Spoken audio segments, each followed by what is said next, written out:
आइए जानते हैं कि क्या होगा अगर लोगों की जान बचाने वाला इंसान अब खुद ही 1000 फीट नीचे एक केव के अंदर ट्रैप हो चुका है, जिसकी मदद खुद सरकार भी नहीं करना चाहती, इसके बावजूद भी कि इसने अब तक बहुत सारी जानें बचाई हैं। आइए जानते हैं कि क्या केव के अंदर दर्द से मर रहा ये इंसान बच भी पाएगा या नहीं।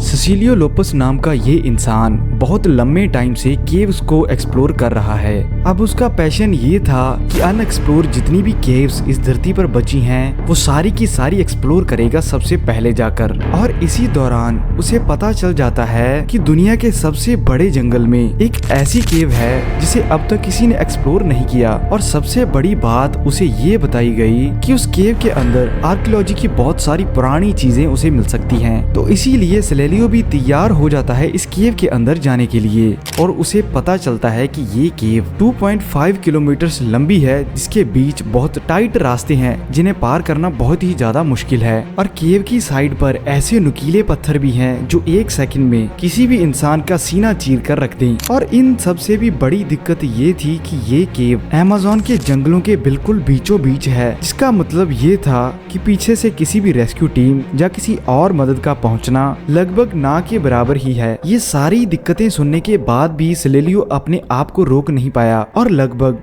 1 साल इस केव के बारे में रिसर्च करने के बाद वो चला जाता है 8 सितंबर 2014 को स्पेन से सीधा इस केव की ओर। और प्लेन से उतरने के बाद ये लोग पूरे 20 घंटे ड्राइव करके इस केव के पास पहुंच जाते हैं। और इसी जगह कैंपिंग करने के बाद ये लोग एक रात रेस्ट के लिए बिताते हैं और अगली सुबह ही केव की एंट्रेंस के पास पहुंच जाते हैं। केव के अंदर जाते ही इन्हें पहला झटका लगता है, जिसमें ये लोग देखते हैं कि इस केव की सतह बिल्कुल भी नॉर्मल प्लेन नहीं है। रास्ता इतना उबड़ खाबड़ है कि चलने में भी इन्हें दिक्कत आ रही थी। और इसी के साथ बड़े बड़े गड्ढे इस केव के अंदर थे, अगर कोई इनमें गिरा तो वापिस ऊपर नहीं आ पाएगा। और इसी के साथ दिक्कत ये भी थी कि पहले किसी ने भी इस केव को एक्सप्लोर नहीं किया, जिसका मतलब सिलेलियो और उसके दोस्तों के पास इस केव का मैप नहीं है। जिसके बाद वो खुद बिना कुछ जाने आगे बढ़ते जा रहे थे। आप समझ लीजिए कि केव के अंदर का माहौल इतना ज्यादा खराब था कि पूरे एक दिन के अंदर इनकी टीम सिर्फ 100 मीटर ही आगे जा पा रही थी, क्योंकि जब भी इन्हें किसी गड्ढे को पार करना था तो ये लोग पहले एक पत्थर में ड्रिल करते थे और एंकर पॉइंट के जरिए अपनी रस्सी उसके ऊपर टांग देते थे। पर अब तक खुशी की बात ये थी कि इनके पास इतना ज्यादा सामान था कि ये लोग आगे बढ़ते हुए इसी केव के अंदर रात बिता लेते थे। और प्लस पॉइंट इन्हें साथ ही आर्कियोलॉजी की बहुत सारी पुरानी चीजें भी मिल रही थी, जो केव में आगे बढ़ने की एक्साइटमेंट और भी ज्यादा जगा रही थी। और अब इस टाइम तक सारी चीजें उनके प्लान के मुताबिक हो रही थी। और अभी तक इस केव को एक्सप्लोर करते हुए उन्हें पूरे 10 दिन हो चुके थे और ये 10वां दिन उनका केव में आखिरी दिन था।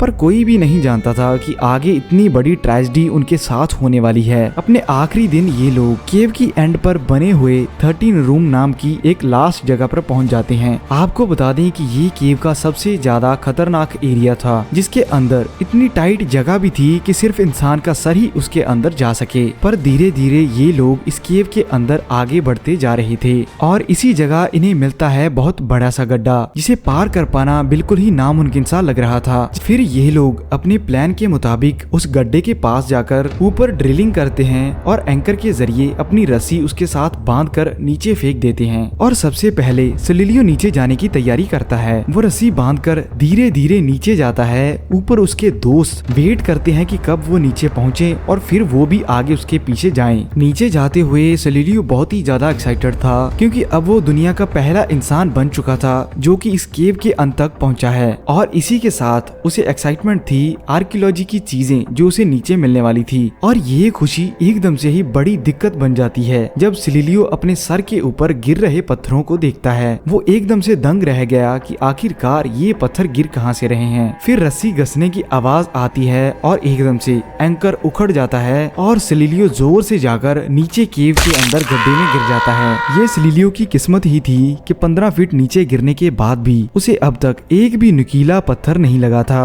और एकदम से ही उसकी पीठ में जोर से दर्द होती है और दर्द इतनी थी कि वो जोर जोर से चिल्लाता है और उसे ऐसा फील हो रहा था कि उसकी बॉडी की हर एक एक हड्डी टूट चुकी है और ये दर्द धीरे धीरे और तेज होता जा रहा था। जिसके बाद सिलिलियो की चीखें पूरी केव के अंदर फैल रही थी और ऊपर खड़े हुए उसके दोस्त भी जान जाते हैं कि सिलिलियो के साथ ये क्या हो गया है और इसका कारण था कि सिलिलियो की पसलियां टूट चुकी थी। इतनी दर्द के बीच भी सिलिलियो ट्राई करता है कि किसी न किसी तरह वो उठकर खड़ा हो, पर ऐसा नहीं हो पाता क्योंकि सिलिलियो को खड़े होते टाइम अपनी टांगे ही महसूस नहीं हो पा रही थी। दूसरी साइड उसका दोस्त रस्सी लगाते हुए नीचे उसके पास पहुंच जाता है और नीचे सिलिलियो को आधा मरा हुआ देखकर एक बार तो उसकी भी जान सी निकल जाती है, पर फिर भी हिम्मत ना हारते हुए वो ट्राई करता है कि वो सिलिलियो को उठाए। पर ऐसा करते ही सिलिलियो को और तेज दर्द होता और वो जोर जोर से चीखता और अब उसके दोनों साथी दिमाग लगाते हैं और एक सिलिलियो के पास रुकता है, दूसरा केव से बाहर जाकर मदद की गुहार लगाता है। पर इसी के साथ उन्हें ये भी पता था कि ये सभी लोग अब दुनिया के सबसे बड़े जंगल अमेज़न के बिल्कुल बीचों बीच हैं और इस जगह मदद पहुंचने के लिए भी बहुत सारे दिन लगने वाले थे।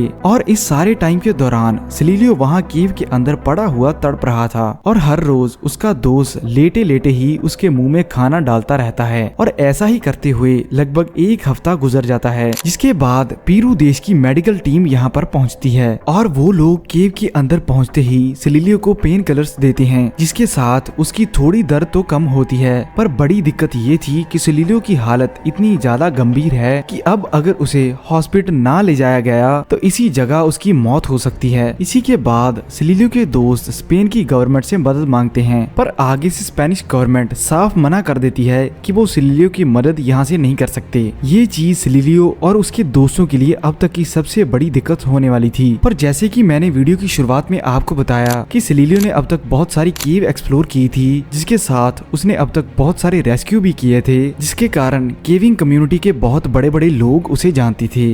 जिसके बाद केविंग कम्युनिटी के बंदे पूरी दुनिया से इकट्ठे हो जाते हैं सिलिलियो को बाहर निकालने के लिए और इनमें से ही 10 केवर स्पेन से जल्द ही अमेज़न के जंगलों में पहुंच जाते हैं। और इसके 1-2 दिन बाद ही पूरी केविंग कम्युनिटी से लगभग 100 बंदे सामने आते हैं जो बोलते हैं कि वो किसी भी तरह सिलिलियो को केव से बाहर निकाल लेंगे। और अब तक केव के अंदर ट्रैप हुए सिलिलियो को पूरे 12 दिन हो चुके थे और अब सिलिलियो की जान बचाने के लिए रेस्क्यू मिशन शुरू हो जाता है, जिसमें सबसे पहले ये केवर्स एक बहुत बड़ा सा स्ट्रेचर लाते हैं जो बहुत ज्यादा स्ट्रॉन्ग था और वो नीचे जाकर सिलिलियो को इस स्ट्रेचर पर डाल भी देते हैं। पर यहीं खड़ी होती है एक और बड़ी दिक्कत कि नीचे आते टाइम तो सिलिलियो अपने होश में था, वो हाथ पैर हिलाते हुए टाइट रास्ते क्रॉस करते हुए इस केव के अंदर इतनी नीचे आ गया था, पर स्ट्रेचर को ऐसे ही वापिस ऊपर लेकर जाना बहुत ज्यादा दिक्कत का काम था। जिसके बाद सभी लोग एक और प्लान बनाते हैं और इस लास्ट पॉइंट से लेकर केव की एंट्रेंस तक ड्रिलिंग करने के बाद रोलिंग सिस्टम में रस्सी डाल देते हैं